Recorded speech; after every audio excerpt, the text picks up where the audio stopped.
kind of talk about what we do in the winter. Winter is a really important time for us to plan a lot of projects, both for 2021, but we're already thinking about 2022 and writing a lot of grants. And so this month we're submitting a grant for 2022 down in the Downeyville area. We're really excited to add Craycroft and also Fur Crap Trail. They're a little more rugged 4x4 trails that need a lot of work, and we're really excited to add that to our maintenance program down in Downeyville. We know Downeyville is like historically steep and a lot of water crossing the trails, and so we do a lot of armored work that keeps the water on the trail and then moves it off the trail without also moving a lot of soil, and that protects like the Yuba River watershed. Another project that we are continuing to work on is Mount Huff Phase 2. We will be submitting a development grant to California OHV with that.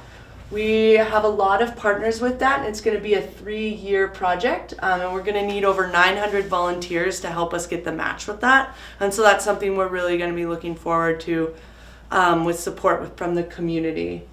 Another project that we're working on is north of Lassen National Park with the Lassen National Forest. It's Thousand Lakes Wilderness. It's 21 miles of wilderness that hasn't really been touched.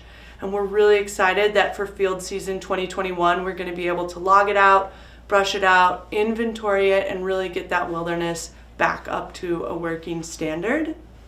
Another thing that we've been doing a lot these last couple weeks is hiring. We are going to be running 4 youth crews this summer, and we're really excited to bring that program back. We're going to have 2 day crews. One will be around the Downeyville area and Haskell Peak.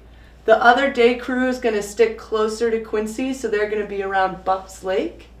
And then we're going to have 2 camping crews. So one of those camping crews is going to work on the Beckworth Peak Trail outside of Portola, building that new 19-mile non-motorized trail. And the other camping crew is going to be around Buzzard's Roost Ridge, helping reopen and establish that tread, and also working on the PCT on the Lassen National Forest. We have been really excited about all these projects. We just hosted 2 community meetings where we got a really great insight into how we can build better projects and better serve our community and our public lands.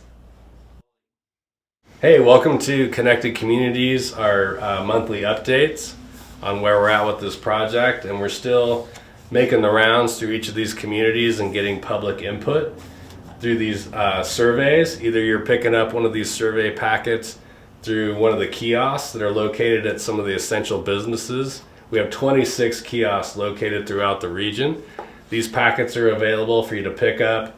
The surveys in here, there's maps that you can fill out and draw where you'd like to be able to go, where you're going already, maybe some lost treasure map of a lost route that your grandfather used to use. We're up for finding all those and being able to include those concepts in this Trails Master Plan.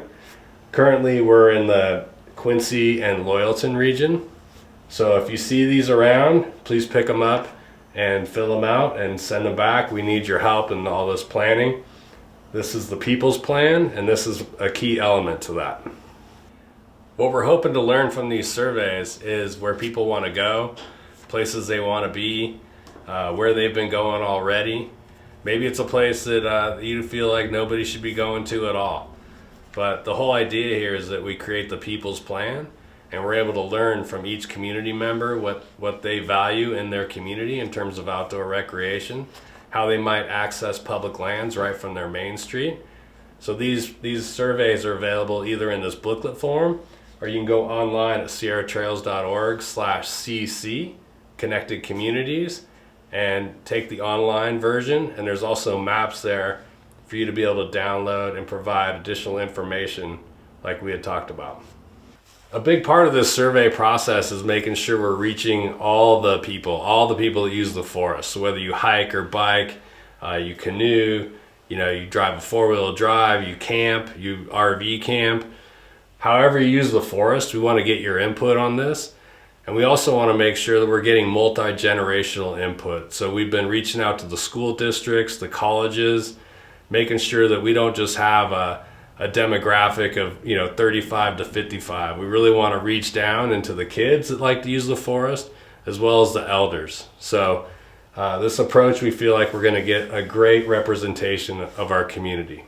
So in addition to the surveys and gathering up the individual community input, we're hitting the streets and we're going to the businesses and we're asking for letters of support. What we want to show here is that there's widespread community and business ownership of this plan. And at the end of the day, we're going to have letters of support that are about this thick that help support this trails master plan and show that this truly is what the community wants here. So through the survey responses that we've gotten and the letters of support, we've been able to identify planning teams in each of the regions.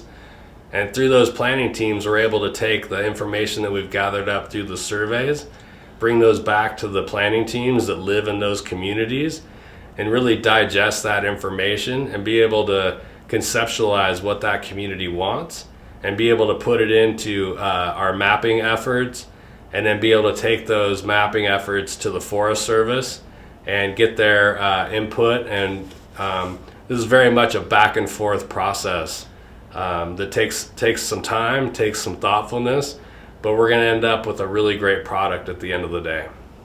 A key component to these planning teams is sitting down with these maps that are dry erase with all the topographic information for each of the towns.